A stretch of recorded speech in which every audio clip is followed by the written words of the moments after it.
بسم الله الرحمن الرحيم ومن يرغب عن ملة إبراهيم إلا من سفح نفسه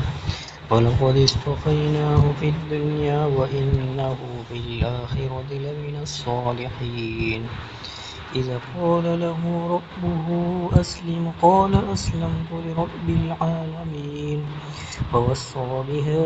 إبراهيم بنيه ويعقوب يا بني إن الله اصطفى لكم الدين فلا تموتن إلا وأنتم مسلمون أم كنتم شهداء إذ حضر يعقوب الموت إذ قال لبنيه ما تعبدون من بعدي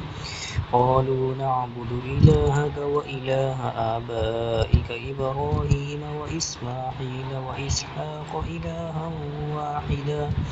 ونحن له مسلمون